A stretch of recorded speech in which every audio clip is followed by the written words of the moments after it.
فقد قال الله تبارك وتعالى في القرآن المجيد والفرقان الحميد أما بعد أعوذ بالله من الشيطان الرجيم بسم الله الرحمن الرحيم وإلهكم إله واحد لا إله إلا هو الرحمن الرحيم سبحان ربك رب العزة عما يصفون وسلام على المرسلين والحمد لله رب العالمين۔ حمد اور سلام کے بعد قابل صد احترام معززین سامعین حضرات، السلام علیکم۔ میں نے اللہ کی توفیق سے اللہ کی کتاب لا ریب میں سے ایک آیت کریمہ تلاوت کی ہے، جو کہ آیت سورۃ بقرہ اور آیت نمبر 163 دوسرے پارے میں موجود ہے۔ میرے ذمے جو عنوان لگایا گیا ہے وہ یہ ہے کہ توحید اور شرک میں فرق۔ اس سے پہلے میں آپ کے سامنے لفظ توحید کی وضاحت کرنا چاہوں گا کہ لفظ توحید کا معنی کیا ہے، مطلب کیا ہے، اس کی وضاحت کیا ہے۔ توحید کا مقصد، مفہوم یہ ہے کہ اللہ کو مخلوق سے ہر لحاظ سے الگ تھلگ یگانہ ماننا، اللہ کو مخلوق سے ہر طرح سے الگ تھلگ یکتا ایک وحدہ لا شریک ماننا۔ کیا مطلب؟ کہ اللہ اپنی ذات میں مخلوق سے الگ ہے، اللہ اپنی صفات سے مخلوق سے الگ ہے، اللہ اپنی عبادات میں مخلوق سے ورا ہے، اللہ خالق ہے، مخلوق اس کی عبادت گزار، اس کے فرما بردار ہیں۔ خالق اور مخلوق یہ ایک چیز کا نام نہیں، بلکہ خالق الگ ہے، مخلوق الگ ہے۔ خالق اور مخلوق کو یکجا کرنا، اس کی وحدت بیان کرنا، یہی بڑا شرک ہے۔ جیسا کہ اللہ رب العزت نے فرمایا، لیسا کمثلہ شیء وہو السمیع البصیر، اللہ کسی جیسا نہیں، کوئی اللہ جیسا نہیں۔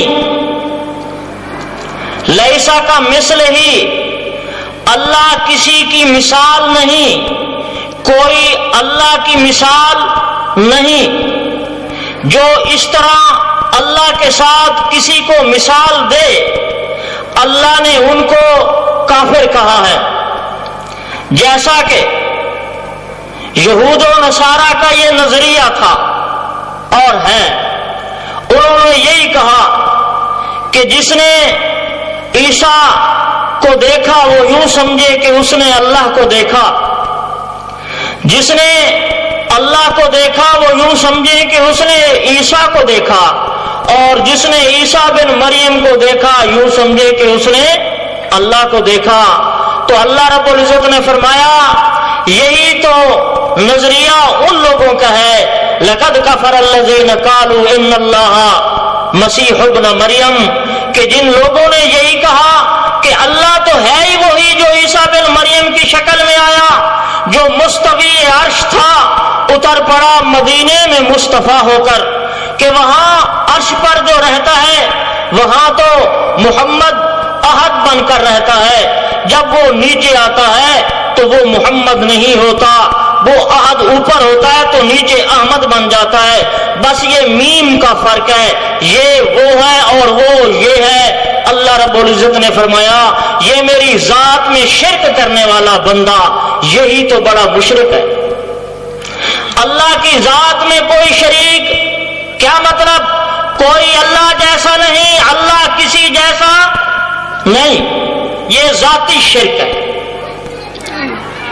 تو اللہ اپنی ذات میں وحدہ لا شریک ہے، اس کا عام فہم اصطلاحی لفظ جو بولا جاتا ہے وہ جناب والا وحدت الوجود کے نام سے بولا جاتا ہے، کہ یہ جی وحدت الوجودی ہے۔ جو وحدت الوجودی ہے کیا مطلب؟ کہ وہ خالق اور مخلوق میں فرق نہیں کر پاتے، مخلوق کو ہی خالق کہہ دیتے ہیں اور خالق کو ہی مخلوق کہہ دیتے ہیں، یہی وحدت الوجود شرک ہے۔ اور فرمایا ان الشرک لظلم عظیم، یہی شرک بہت بڑا گھرونا ظلم عظیم ہے۔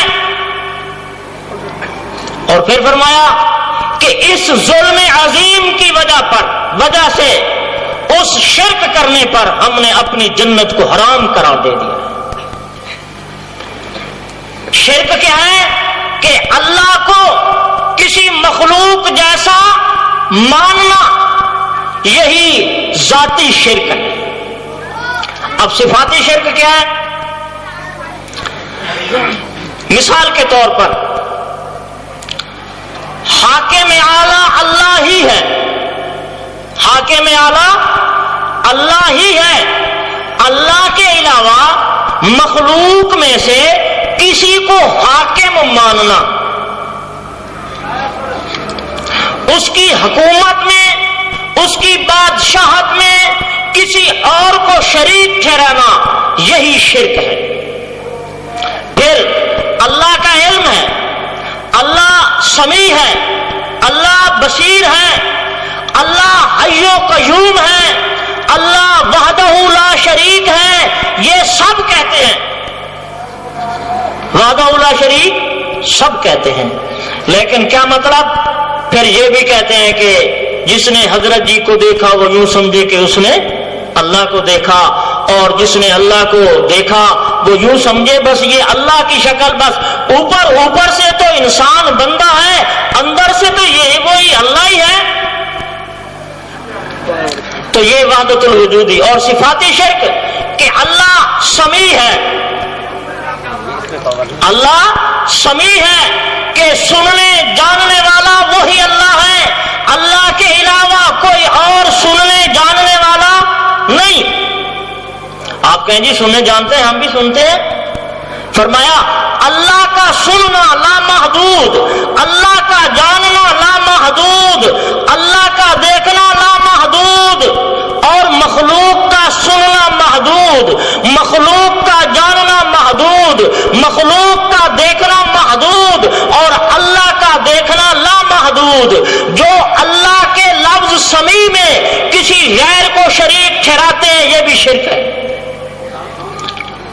فرمایا ربنا تقبل منا انک انت السمیع العلیم، کہ اللہ سننے والا تو ہے، جاننے والا تو ہے، میرے حال کو سننے والا بھی تو ہے، میرے حال کو جاننے والا بھی تو ہے۔ یہاں 5 وقت آواز بلند ہوتی ہے، وانظر حالنا واسمع قالنا یا رسول اللہ یا حبیب اللہ۔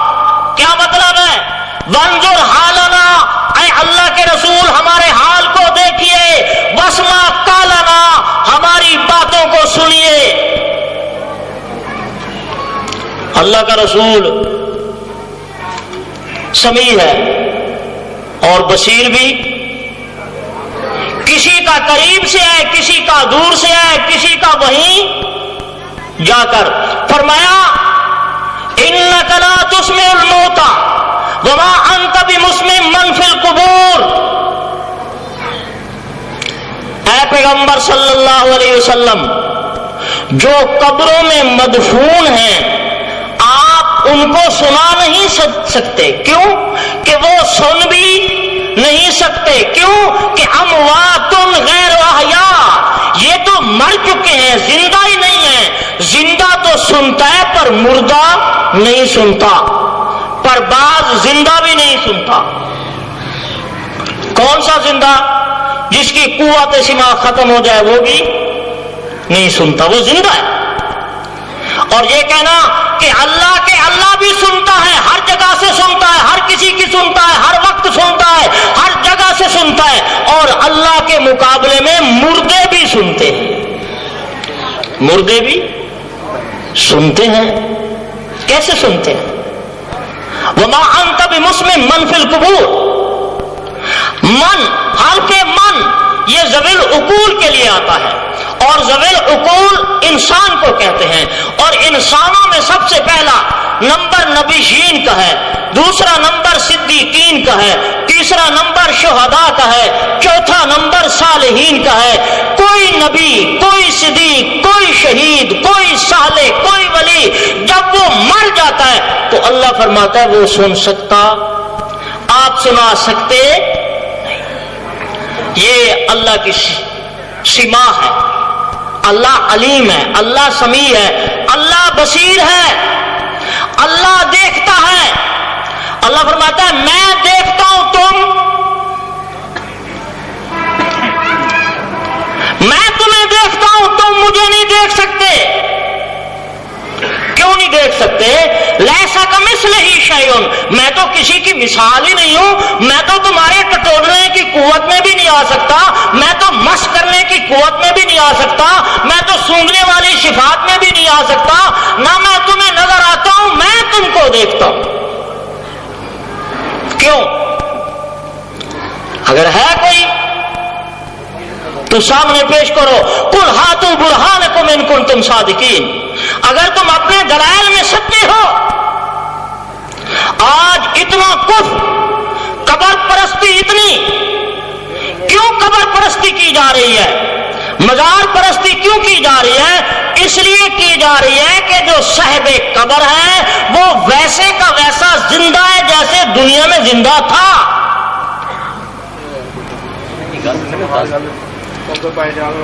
جاؤ، ابراہیم علیہ السلام نے سب سے پہلے یہی مسئلہ بیان کیا، اور سب سے پہلے اپنے باپ کو خطاب کیا. اللہ نے فرمایا فاتبع ملت ابراہیم حنیفا وما کان من المشرکین. اے پیغمبر صلی اللہ علیہ وسلم، آپ ملت ابراہیم کی تابعداری کریں. کس کی تابعداری کریں؟ ملت ابراہیم کی.